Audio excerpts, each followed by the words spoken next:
Hi, everybody. This is Thomas Krause with the Issaquah Chamber, and I am sitting here with Jeff Blackman. He is going to be our special guest speaker at October's luncheon. And I just have a few questions that we want to get to Jeff so we can promote efficiently in the upcoming next weeks for this luncheon. Jeff, thank you very much for joining us. I really appreciate your time and your effort in this. Hey, my pleasure. So let's jump right into it. Jeff, can you tell us what are some of the takeaways folks will be able to use and immediately impact and grow their business after our luncheon? Well, when we're together on October the 13th, Thomas, people need to come prepared with an open mind, a willingness to learn, and the desire to have fun too. I assure you, we will laugh a lot and we will learn a lot. And what's most important is that people will be able to leave with immediately ideas and strategies and thought processes and possibilities they can use to quickly and ethically and dramatically grow their business. And that's really one of the greatest kicks that I get is when folks who are in attendance say, hey, I did this and here's what the results are. And that actually happened earlier this week. A CEO of a manufacturing organization in the Midwest recently heard me speak. We had a meeting earlier this week, and he said, hey, I got to let you know, I used the strategies that you suggested with a prospect who at that meeting became a client because I did things I had never done before, Jeff, including some of your recommendations on power probes are the right questions to ask. And he said, this stuff works. And that's my greatest juice, Thomas, is when people take an idea and they implement it. So they turn knowledge into action. And he did it. And he said, this stuff works. And during that meeting, he actually became a new client of mine. So I'll Excellent. Him and his team. So this stuff works. Fantastic. No, and great segue. So talking with that gentleman, it sounds like he was open to change.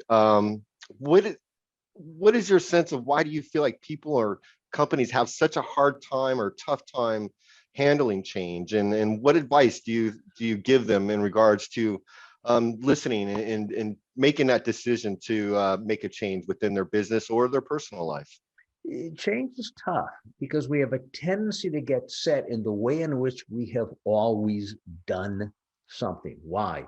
There's a comfort, there's a consistency, even if it's not in our best interest to change. We often fall prey to, well, that's not how we do things, or I've never done it that way before.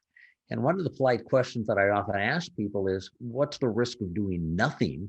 Or how does time become your enemy if you choose to delay?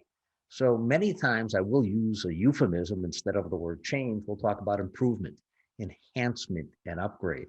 And that helps people first with their belief system, because no change is possible, Thomas, unless people first believe it's possible.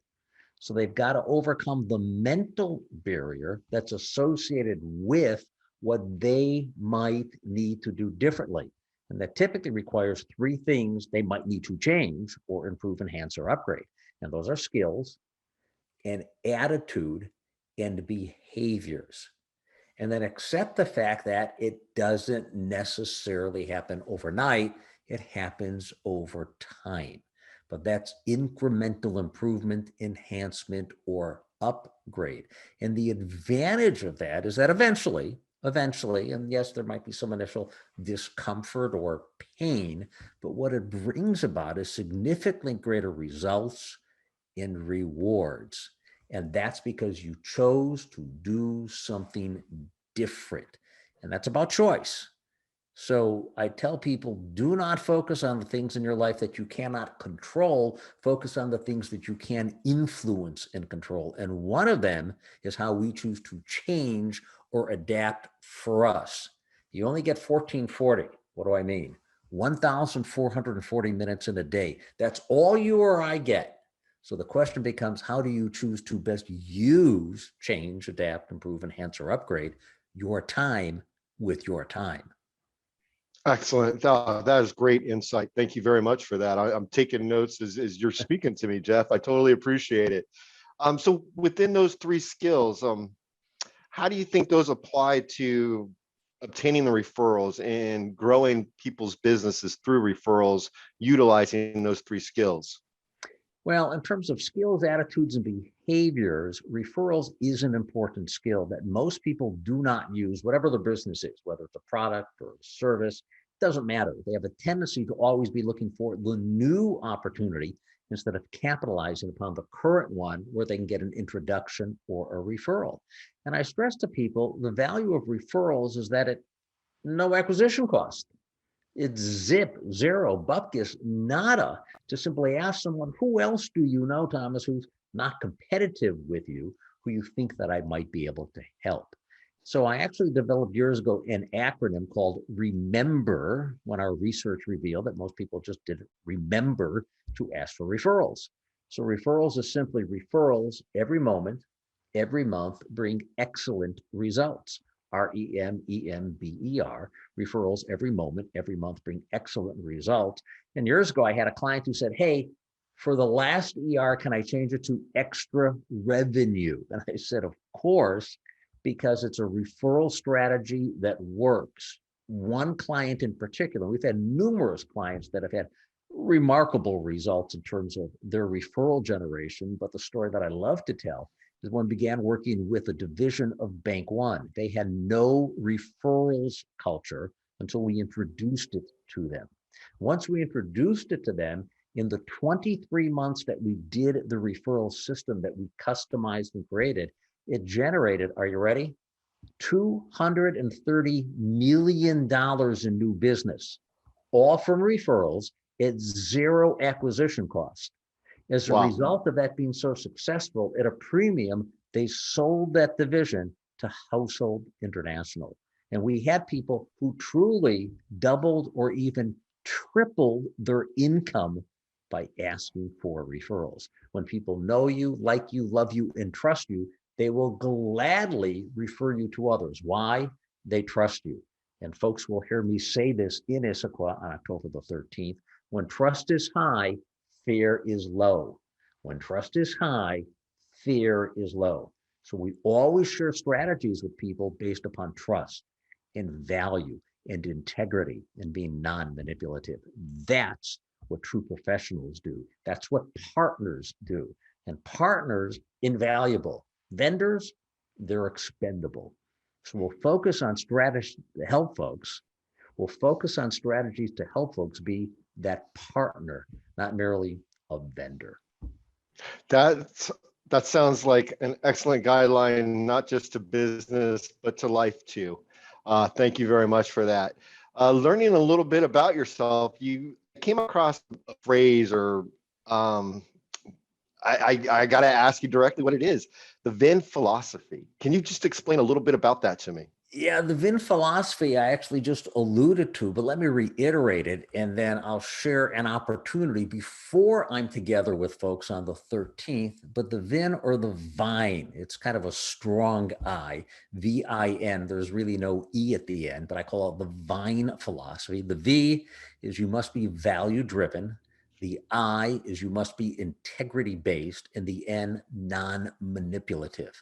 Value driven, integrity based, and non-manipulative. And there's subpoints to each one of those, VIN. But overall, that's the umbrella philosophy of being value driven, integrity based, non-manipulative, non-negotiable in my world. And I do get pushback from people who say, oh, come on, you got to actually manipulate people if you want to get them to say yes. And I go, no, not for me. If that works for you, that's fine. But for me, it's a reflection of character. So I'm not going to question yours, but that doesn't work for me. So I'm planting seeds with folks, not just for the initial opportunity, but long-term. I'm always thinking annuitized longevity, not transactional moment. So it's the annuitized opportunity that generates over time the greatest results for your customer or your client, and also generates the greatest results in the revenue for you. And that's okay. When you're helping others succeed, you've got every right to succeed and to be profitable as well. So that's the VIN philosophy: value-driven, integrity-based, and non-manipulative. Hey, as we get ready to wrap up, can I share with everyone an opportunity before we're even together, Thomas? Yes, please. Definitely. Terrific. So one of the things that I did about a year into the pandemic is I kept having clients who said to me, hey, I know you don't have a crystal ball, but imagine if you had a crystal ball. What the heck is going to happen during this pandemic? So I actually wrote something called crystal ball gazing that clients have found to be really helpful and valuable. So for those who are watching, whether it's before we're together or for that matter, even after October the 13th, here's an opportunity. Send an email to Cheryl in my office, and that would be Cheryl, Sheryl, at jeffblackman.com. One more time, Cheryl at Jeff, Jeff, Blackman, black just like the color, man.com. And in the subject, simply put Issaquah. When we see Issaquah, we'll know exactly what that means. And Cheryl will send you this PDF on crystal ball gazing. And it includes several key strategies or possibilities. That's remarkable how many of them have come true that I saw back in 2021, about 1 year into the pandemic. And we still send it to folks because they go, it's really helpful. So I thought, hey, let's make that available to chamber folks and guests as well. Excellent, Jeff. Thank you so much for your time. I really My appreciate pleasure. it. And I know us here in the chamber and the business members in the community are looking forward to seeing you on the 13th. Very much appreciate all your valuable information. And again, look forward to seeing you in a couple weeks. Jeff, travel safe. We'll see you. Thanks. We're going to have a ball and we're going to help a lot of folks peak their profits.